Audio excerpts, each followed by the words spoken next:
Greetings all. Welcome to Aquarian Diary. I'm your host, John Irving. It is April 27th, 2023. For the past while now, I've had the honor of speaking with many people from around the world.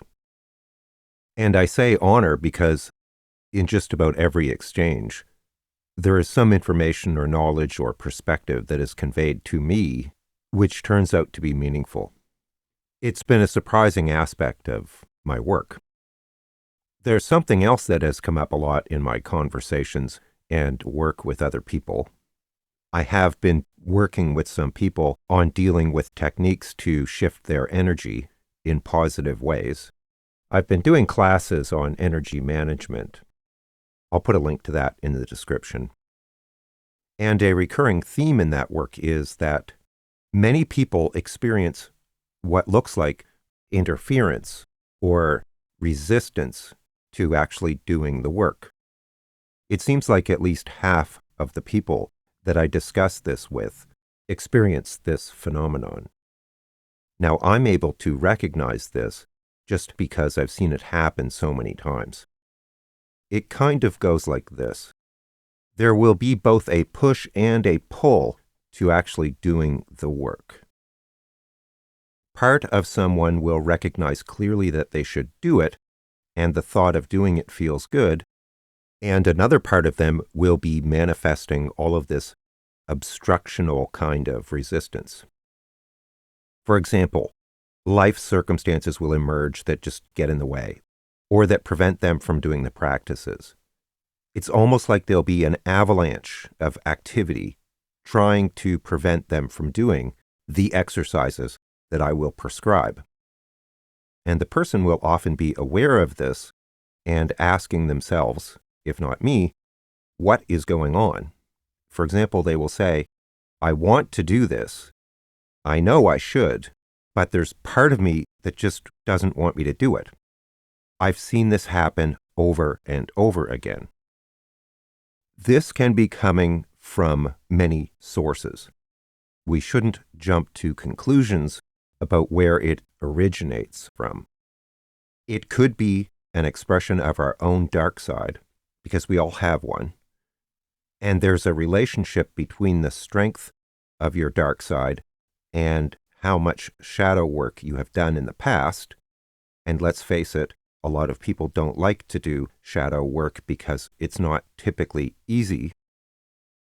It can also be other beings, whether they're people, incarnate or not, or otherwise, who do not want us to change because they are attached to the status quo. It can even be people who are like frenemies, people that we think have our best interests at heart, but are actually jealous or resentful of us in some way. For example, let's take being A. They want to evolve. Being B may fear that if person A evolves, they won't love them in the same way that they did before. There is a lot of fear around change. That's just common sense. So even though people may not communicate these kinds of things to us verbally, they may feel things energetically. They may feel a threat to the status quo energetically without even being aware of it. Then what happens is they then proceed to help facilitate or create obstacles to person A evolving. And they can be very real. They can show up as events that occur, like little emergencies or things that need to happen at certain times and things like that. A lot of this can occur unconsciously, is what I'm saying. There can also be non-material beings who are energetically attached to people who fear them changing or evolving for similar reasons. What I'm getting at is that there can be a tremendous amount of resistance or inertia to people evolving. And this can play out sometimes for weeks or months or even years, if not many lifetimes. The person who wants to evolve can also have subconscious resistance. There may be a part of their unconscious that also fears change. Because even sometimes when people have difficult lives or challenging experiences, the familiar may be more comfortable than the unfamiliar. Now, a lot of that can be seen in the astrology chart. There are certain signs and planetary energies that are more resistant to change. Nonetheless, when the individual who wants to evolve makes that decision and dedicates themselves in the form of discipline and being diligent about doing their spiritual practice, nothing can stand in their way because they are exercising their free will and agency. And that is a divine right. This is why I am always emphasizing being disciplined. It's not like in the army in boot camp kind of discipline. The discipline is necessary often to overcome all of this unconscious and non-material and material resistance and inertia. So I can't emphasize this enough. If, for example, you are listening to this and you've been saying to yourself for a long time, I really should do my spiritual practice and I should really take it more seriously. And then you always find excuses and reasons why you can't. Oh, I'm tired, or something happened today that threw me off emotionally, or my boyfriend just called and wants to go to dinner. Well, you can put off your boyfriend for 30 minutes. Like really. It's not that we have to stop our lives, but we do have to make a commitment to doing this work. At some point, the person who wants to evolve simply has to decide that they're going to do it no matter what.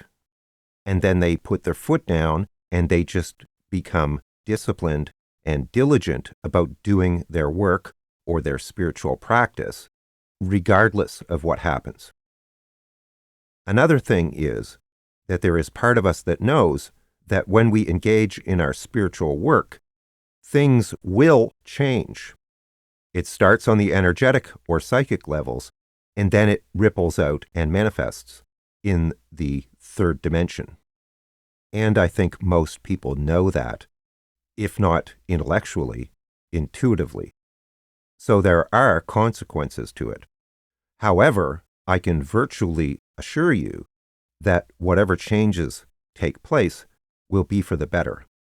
Our higher selves and spirit, or the universe, do not want us to suffer unnecessarily. They want us to grow and evolve, and for our lives to be meaningful. There have even been many cases where I myself have suffered energetic blowback when working with other people on these kinds of practices. Not necessarily from them, but from energies that are attached to them in some way. And I don't always necessarily mean literally attached.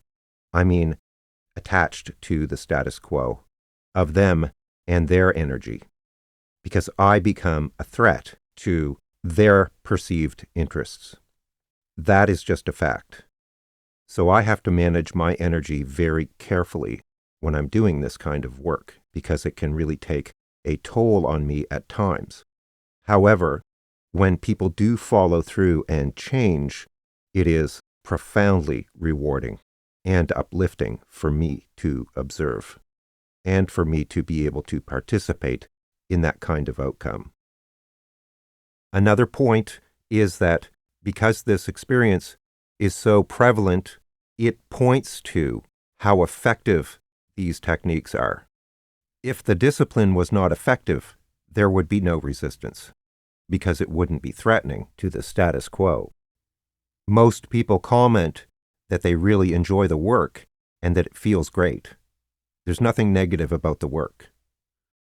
So to summarize, what I'm saying is that it is very common, if not more often than not, for people contemplating engaging in spiritual practice to have to overcome a lot of inertia and resistance to doing the work in the first place, and that it is necessary, especially in the beginning, to be disciplined about it in order to overcome that initial inertia, and that resistance will also manifest in the third dimension as frustrating delays, challenges, obstacles, and distractions, and that we have to overcome the fear of change and evolution and recognize that it is not a threat to us, nor will it cause us harm. On the contrary, it is much more likely that staying the same is the least desirable option. I cannot overstate this enough. Like I said, I've seen this over and over and over again. So if you're interested in learning these techniques, I have a series of classes. It's very time-consuming on my part to do this, but I get a lot of feedback from Spirit and from the people I'm working with that it's good. A lot of people need to break old ways of being and old habits, sometimes ways of being that have existed for many lifetimes. Because there's a real opportunity right now, and I'm getting strong chills saying this, there's a real opportunity right now for people to evolve tremendously at speeds they could not do in past incarnations. Once you reset your energy, you can go off and do whatever you want. This is not a religion. So I thought I'd share that. I'll put a link in the episode description to these classes, but this is just more of a public service because I sense a lot of people have been going through this experience or debate in their heads, contemplating doing the work. I published one episode titled Energetic Hygiene, and I've also published some short little practices for people to do, but those are somewhat limited. I can't really put all of the details that I actually use in my own practice on this channel or my website or whatever. There's a lot of context that needs to be conveyed, and there needs to be some discussion about what's going on and why. Also, it seems like people aren't getting updates about my videos, so please check my channel directly periodically to see if I have uploaded any new episodes. If you're interested in an astrology reading, I'll also put a link to that in the episode description. Take care, all the best, and I'll talk to you again soon.